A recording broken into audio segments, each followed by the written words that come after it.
Time's up, Admiral. Here it comes. Chevron 1, encoded. For my ally is the Force, and the powerful ally it is. Life creates it, makes it grow. You failed, Your Highness. I am a Jedi, like my father before me.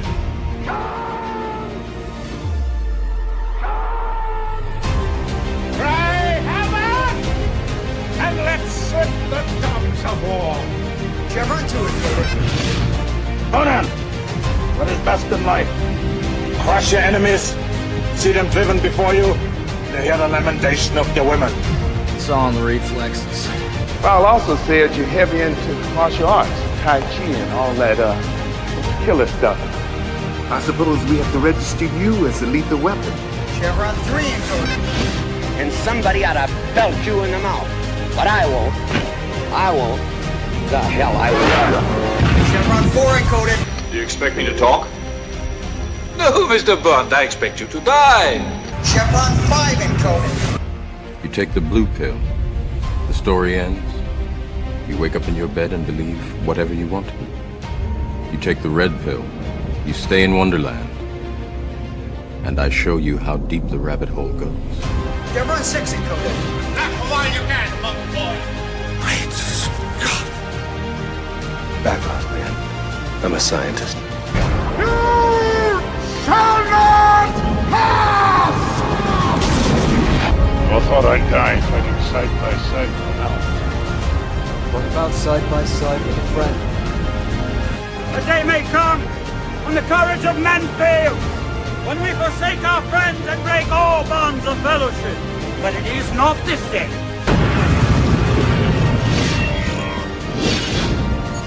Chevron 7 is locked.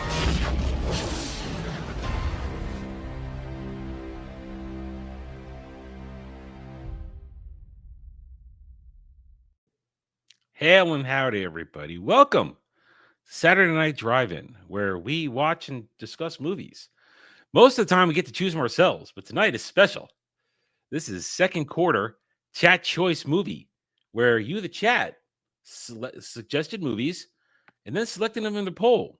Now, the poll was created by Retard, so I expected Retard results. Now, Jed, have you heard this? I think you were there the other day. I have to watch RRR for next week, all on my own. What? Yes, it has been purchased for quite a sum of money on Oh, Double Dive. hell yeah. So yeah, I wanted to avoid that one at all costs. But And you that told the too. chat about it, so No, I they... didn't. No, I didn't. No? No. Oh, I figured you'd be like, oh, I'm so No, I glad it didn't wasn't say a RRR. word. I didn't say a word. Who's And responsible? Was it Kratos? Out of protest for tonight, said, damn it, you're going to watch RRR for next week. So Tuesday, Wednesday on Double D's, you're going to get a live review of of RRR. I have to watch all of it and talk about it. So expect fun there. Hey, you're more than welcome to do that one on your own, mate. I am. That's the game. No, I mean, like, it's better to do it there than here. Yeah. Listen, For me. Listen, Kratos spent triple the price for that one. Just boom. Really? Yes. So he Really, really he really wants you to go through it. Yes. So that'll happen on. I think you will enjoy it. From what I heard, it's a fun movie. It's just not a movie that's easy to talk about. Like, that's why I hoped it wouldn't be on Drive-In, because we might go, yeah, it was fun, but it still might it's get nonsense. Here. It still might get here. It's just because I'm watching it doesn't mean it's off a list of people to make us watch it. I mean, you can always say, hey, we've already done it, so what's the point? What's this I've already done this. What's this white man? So point is, hey, I'm black now. Haven't you heard? Yes, I have, and I reject that whole thing. You're ginger. You're just lucky you didn't get caught up in the ginger side and then replace you with Dre permanently or something like that.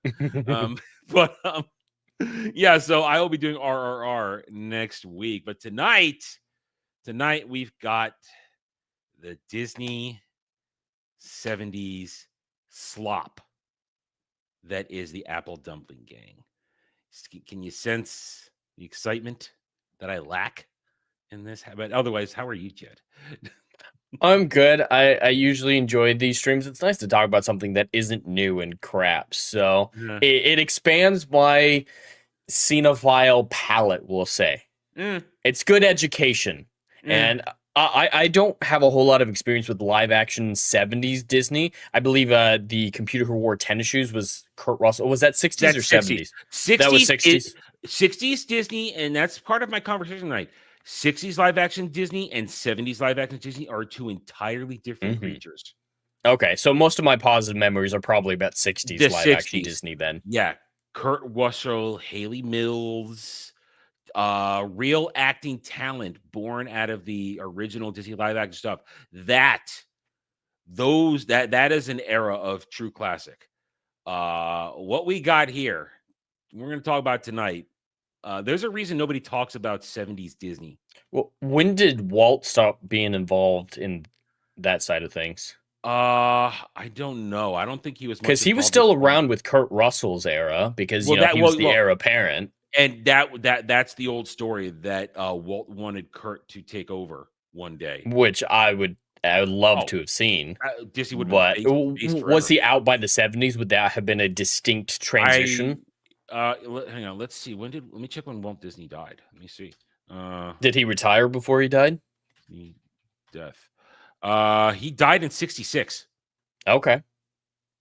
He died in 66. So we are 10 years removed from a man named Walt presiding over his presiding over his empire. So perhaps that makes a difference. New people get hired on that weren't his employees. Yes. I mean, I know Roy Disney was kind of more of the business end, not the creative end. And Roy kept expanding it in positive ways on the business. But Disney 70s Disney is not great.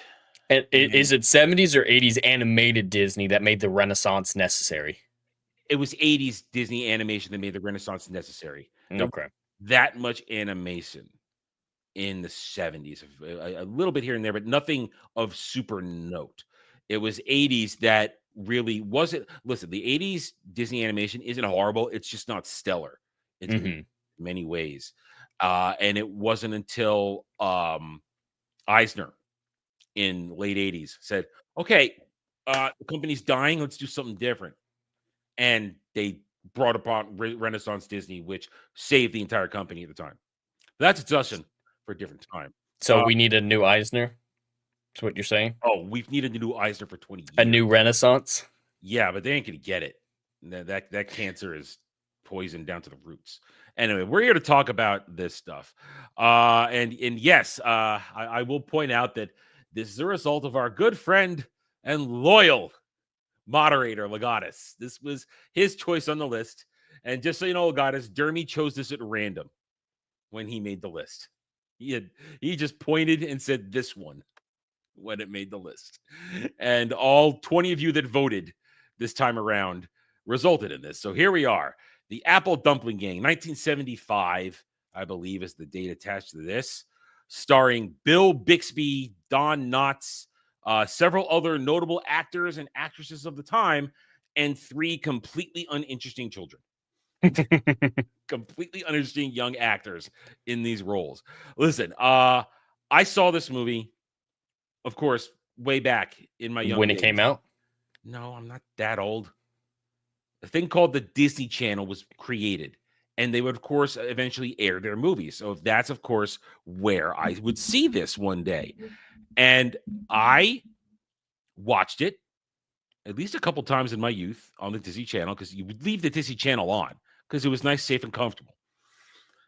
I was bored as a kid, and I was bored now watching this movie. Let me put this straighter here. There's nothing inherently bad about this movie. There's no agenda in it. In fact, it's pushing family values. It is. But it is a boring, poorly paced, very thinly put together story with uninteresting characters and no real redeeming rewatchability to it. Is that Jed? Do you have any other additions to that before we actually talk about it?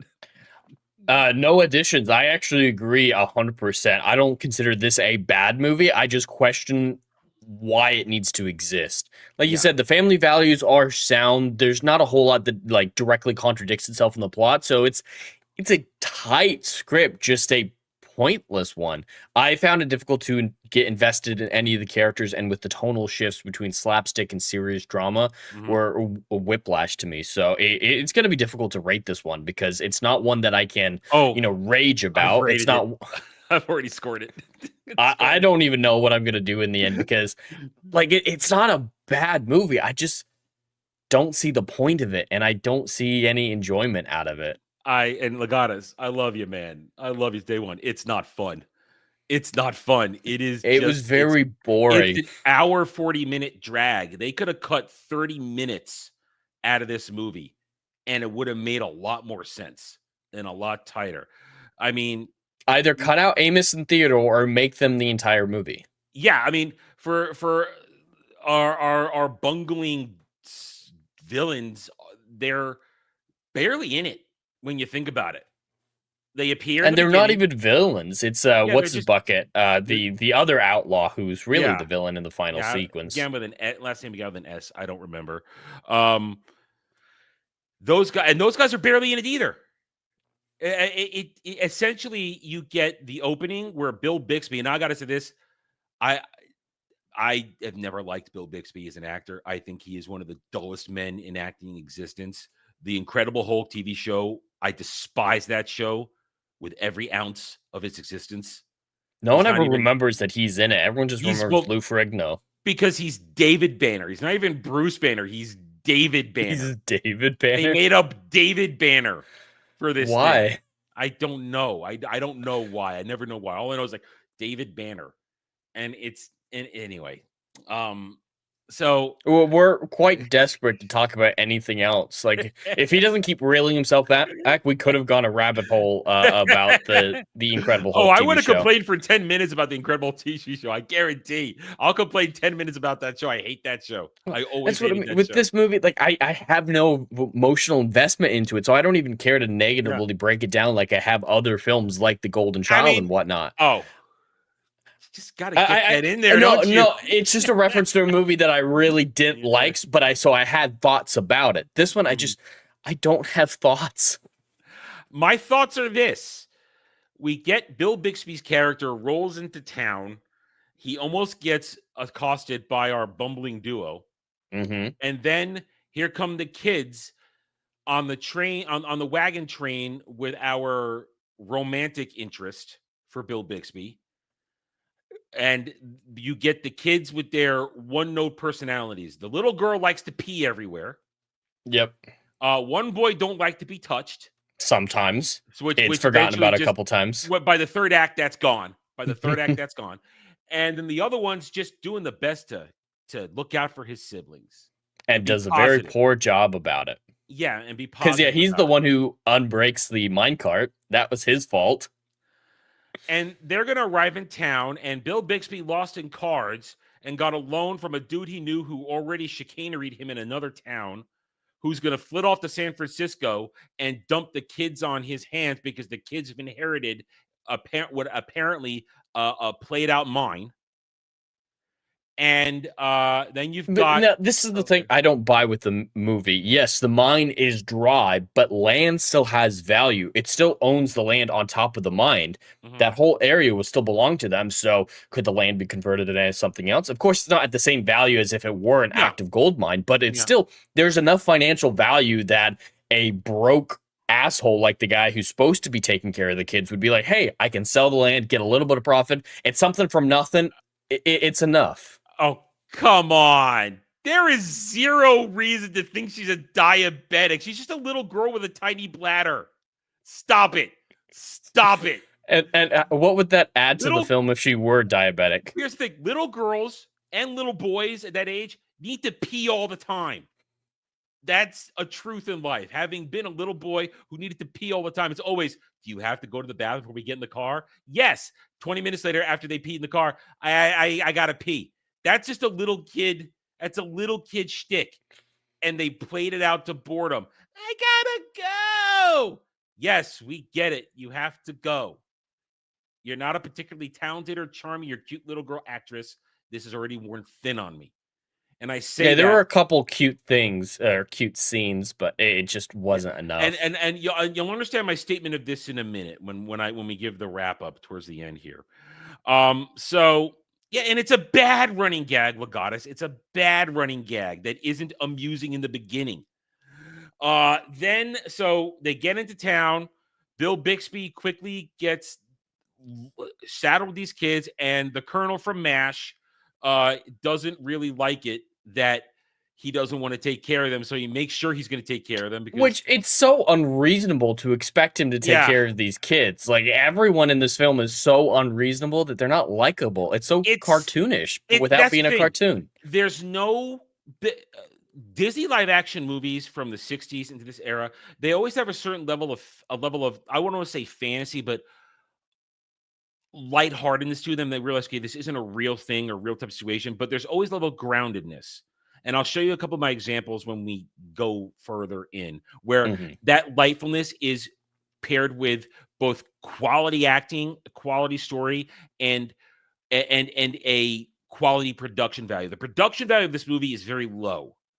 It doesn't have a charming feel. Quaketown, whatever the hell it's supposed, Quakerville, it doesn't have a charming feel to it. There's nothing charming about this town because it's a town filled with people who are assholes. And don't you just love that very well done setup and payoff foreshadowing? A earthquake lets the kids find gold, therefore a town called Quaketown.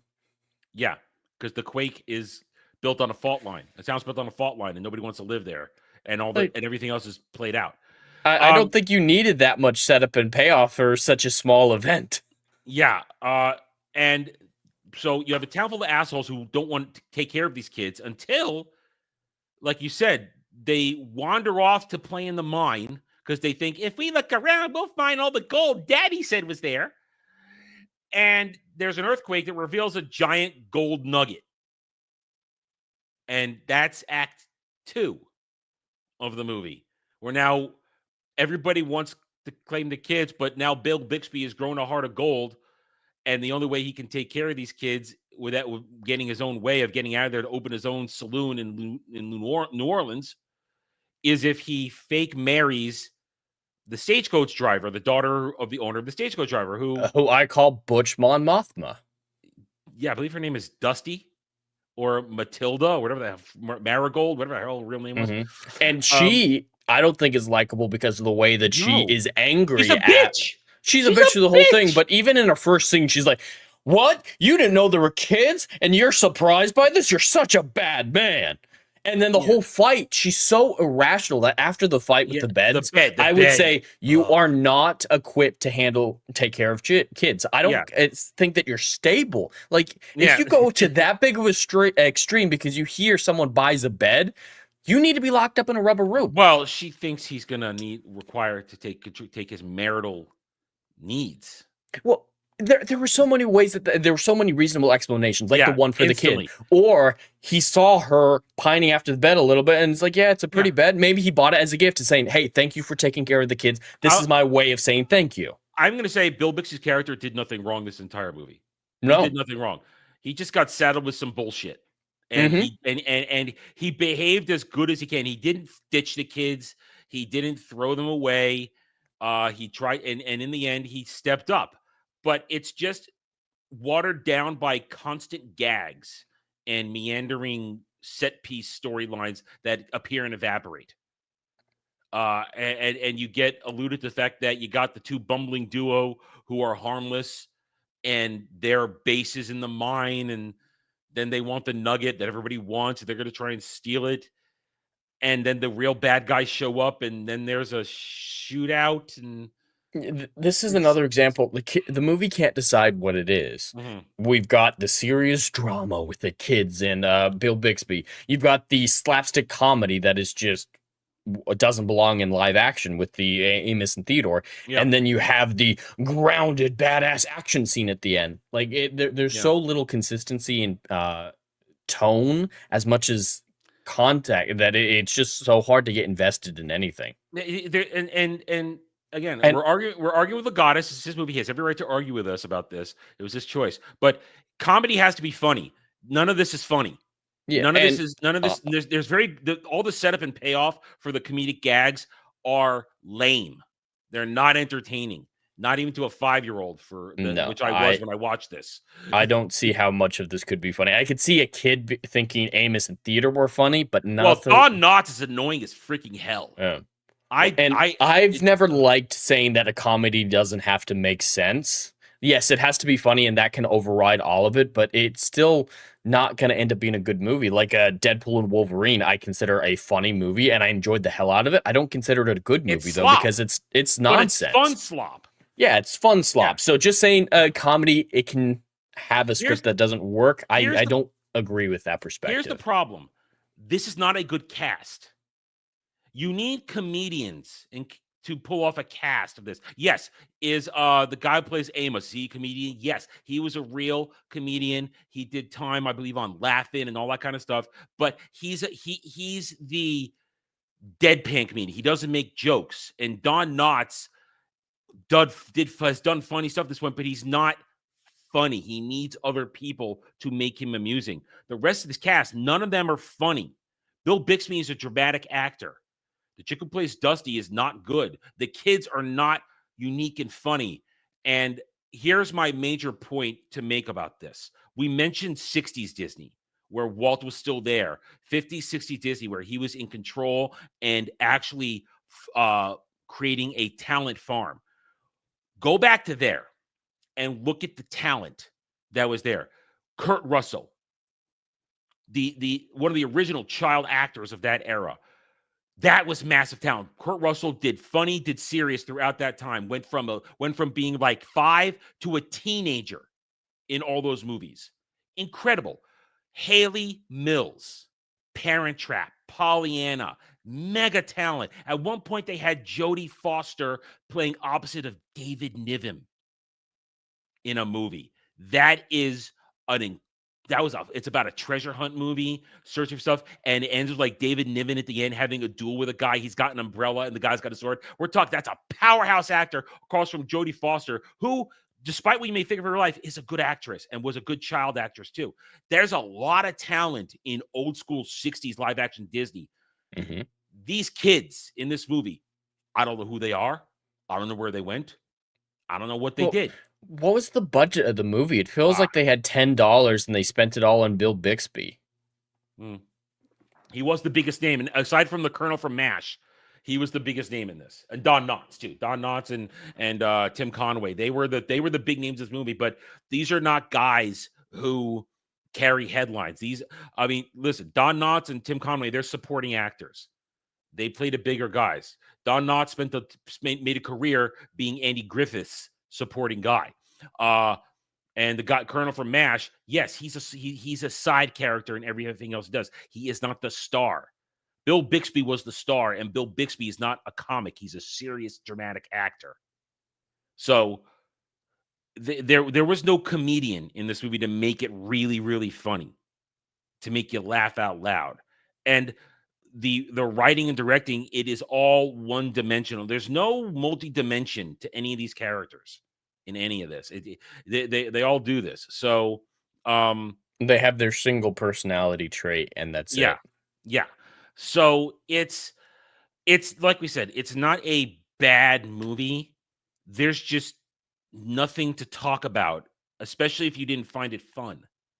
I mean, there's no depth to it. There's no humor to it. I was just bored.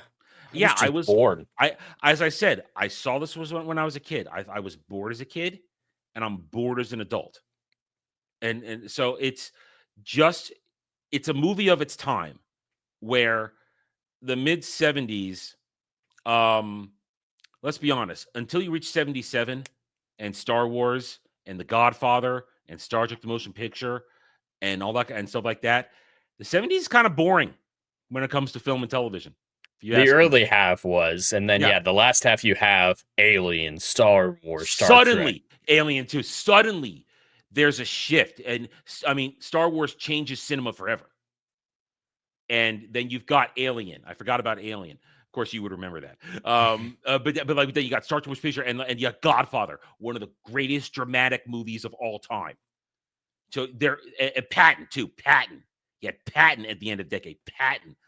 I love Patton. But that's the end of the decade. You're almost in the 80s. First half of the 70s, boring schlock. Nothing. It's like all the creativity ran out and dissipated until everyone was all the real creative people were recovering from the drugs of the 60s. That's a possibility. It's a possibility. So as we said, this is not a bad movie. It is family friendly. This is actual Disney. It's promoting a family unit. It's promoting the idea that family doesn't have to be blood, that kind of stuff, that the good guys always win and that bad guys aren't necessarily always bad. They're just morons. But it's a movie of happenstance that creates circumstances that are just not endearing. It's not solid is the thing. And it's not flat. memorable. It's a two-dimensional story. Yeah. There's no scene that runs deep. There's no moment that's great. Oh, and can I just say, there's no way on earth that they should allow those two morons to travel with them at the end of the film. They're still criminals. They still try to commit all these crimes. They're like, if we had guns, we just shoot him. So they're more than willing to commit murder if they had the tools. So they almost shot him in the beginning of the movie. If their gun hadn't backfired, they would have killed Bill Bixby by shooting him in the back. Yeah, they're bad people who are not trustworthy. It's only through their own incompetence that they haven't caused any damage up to this point. Which is what they say in the movie. They're idiots and they're harmless, so we just let them go about their business because they do more damage to themselves. That was a particular strain of character. What's the word? I just lost. They should have hung them. Stereotype. That's a character stereotype of that era. Oh, the bumbling morons who are trying to be bad guys but just aren't good at it. So it kind of makes them good because once in a while they end up doing good from being idiots because they're really just harmless. That was a stereotype semi-villain sort of ally character that pervaded in the 70s into the 80s too. And there's a reason you don't see that anymore. Yeah, those guys can be useful, but you still shouldn't trust them just because they're only good through their own incompetence. It's like a broken clock. Yeah. So I don't have anything else to say. I don't really either.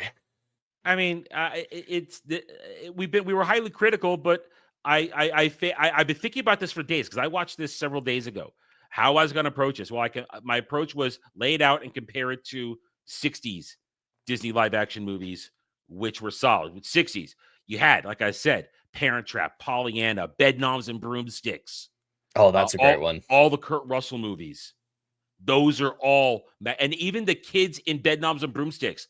Those are great child actors. Of course, you had Angela Lansbury and the dude from Mary Poppins as her opposite in that. That is a fantastic. And then you have Mary Poppins. You had freaking Mary Poppins from that era too. We need to do Mary Poppins at some point. Oh, I'm gonna. Oh, you say or that. Sound of Music. Oh, you say that. You say Sound of Music. Guess what my movie for next week is? I wanted Beauty. After this, I wanted to do our first Julie Andrews movies. Julie Andrews, to me, one of the titans of cinema. A woman who could do it all. Doing it all. Goddess. Okay, again, we're gonna give Goddess his chance here. This is his movie, defending it. The chemistry is standard bumbling side character comedic chemistry. There is nothing there, man. I definitely don't see anything between Donovan and Dusty. I think she's gay. Donovan is. I'm sorry, Donovan is Bill Bixby. Yeah, no, there is no chemistry. With Theodore and Amos, I could see people making an argument for chemistry between them. I could definitely see that argument. But Donovan and Dusty, I still don't even see it there. No, it's forced on us, and her performance is stale, and Bill Bixby's not a comedian, so it doesn't work. There is no chemistry.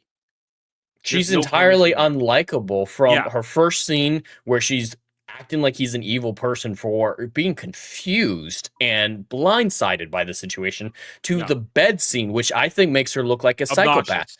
Like she's the craziest person in the movie. Even Theodore and Amos aren't as crazy as she is. Yeah, I don't. She's unlikable, and there's I don't know why he likes her. Well, I guess she's the only woman in town that's not a He's drunken whore. gay in the closet. I don't know. I mean, all the rest of them in town are all drunken whores, apparently. So I guess she's it. And the best of a bad circumstance. Honestly, it's not a bad movie. It's No, just it's not. it's a below average movie. It's a movie of its time where they mailed it in on all levels. And they got several big names of the time in their specific areas, but they just kind of threw them in the movie and hoped for the best. And I think it is important to mention, like you said, this is a movie of its era because it made a lot of profit. Apparently, the budget was only 1.5 million, and it made 36 million.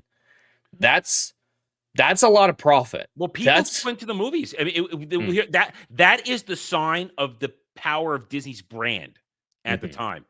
Disney had so much success, they put it out and went see it. And it did get a sequel. It got a sequel. There's 4 movies. 4? I only thought there were 2. That's what I saw. Oh. Yeah, when I looked it up, there said that there was 4 about Amos in theater. I don't know if the third and fourth ones were Apple. Around them, I believe. Yeah. But I mean, yeah, listen, not an unsuccessful franchise, but it is a franchise of its era. And it doesn't hold up, especially when you compare it to the era that, in my opinion, the era that came before it, where you had mega talent being put into movies and Walt, up to a point, obviously, actively saying, let's do this, let's do that. So it's a thing of time. It's just boring 70s average, to me, less than average slop. And I would let my kids watch it if I had kids, because I know they might like it. But I mean, if they asked to watch it, I wouldn't proffer this to my kids and say, hey, you should watch this. Or if they came across it on their own, it's like, if they're watching original Disney Channel, it came on, I wouldn't turn it off. It's like, okay, fine, they'll watch this, they're gonna be fine. I can go take a piss. But I mean, it's not something I would choose to put it. I would put the list of the movies I gave a minute ago in front of them first. If I want to show them magical classic Disney with songs and stuff like that, when they're still putting songs in it with talent who could sing, I would put that in there first. Oh, Sound of Music. Once they hit the middle school age, so they can understand the deep themes in that movie, I'm showing them Sound of Music. Yeah. So speaking of which, that's our movie next week. Hell yeah! I kind of just stumbled into it, but yeah, that I decided this days ago. We are doing Sound of Music next week. Well, I mean, if you're gonna go with a '60s era movie like this, Julie Andrews, you can't go wrong with her. And what's better than Sound of Music? That's not even my favorite Julie Andrews movie. My favorite one is Victor Victoria. I haven't seen it. Oh, you see, that's the movie that proves that we aren't homophobes. The Victor Victoria is a masterpiece, because that's one of my safe movies where if I want to put it on, I'll just put it on. It's a happy place movie because it's just fun, and that is like top tier Julie. And some of my favorite piece numbers of her ever. But we'll get to that one eventually. But I want to start with arguably one of her most famous movies, her top tier ones. Everybody knows it, Sound of Music, where that is a work of art. I wanted to do a work of art next week, so I thought I'm going to do Sound of Music. So we're doing Sound of Music. But first of all, we have to score today before we leave. So I guess I'll go first. I've listed all my reasons. It doesn't compare to the era that came before. I hate to say it, 4 out of 10. 4 out of 10. It's not abysmal, but it's slightly below average. Jed? Well, the way I would describe this film to anyone who asked me is I would call it a two-dimensional film. When looking at it from a distance, you see all the basic precepts of a movie. You see the basic plot. You see that it all flows together. The lines work together. You have the plot. You have the basic themes and whatnot. And from a two-dimensional aspect, it looks fine, but there's just no depth to it. There's no talent to it. It's two-dimensional in every single aspect is the way that I look at it, at least. So I'm actually right there with you, where this isn't a bad movie. This is not a movie that I hate. It's not a movie that I would say many bad things about, but I just don't care. Like, it was so boring that I had no emotions, positively or negatively, while watching it. So I have to give this as well a 4 out of 10. Okay, there you go. We're sorry, Legatus. You know, we got to be honest. We're not going to bullshit you, man. We're not going to bullshit you. Better luck next time. Hey, Legatus actually won. He's gotten 2 of his movies in Chat Choice already. He got Which was his last one? Golden Voyage of Sinbad. That was him. Mm. So he's been lucky. So there we go. So next week, Sound of Music, a true work of art, a true masterpiece, which is actually also a true story. So we're gonna that's gonna be fun. I am looking. It's going to be very difficult for me not to be saying I'm 16 going on 17 every few minutes. I don't know why, but that's the musical moment that I've remembered all these years since I've seen it. I haven't watched it yet this year. So it's going to be the first time I'm going to watch it this year. I usually watch it like I haven't seen it in over a decade. Oh, wow. Okay, wow. I watched. So my child brain loved this movie. Oh, and I remembered it. Your adult cinephile brain is going to be in heaven. I mean, Julie Andrews. Julie Andrews is when I say if somebody can sing, you have to be better than Julie Andrews to convince me you should be singing in the movie, which means nobody. Which means nobody. So we will get Julie Andrews in one of her most famous roles next week. I am very excited to bring this movie to everybody. I love it. It is a work of art. I can't wait to talk about it. But until then, guys, we thank each and every one of you for joining us across both our chats. We hope you guys have a good rest of your day. Stay tuned for more streams, stuff like that. And we'll catch you next time. Until then, everybody, take it easy.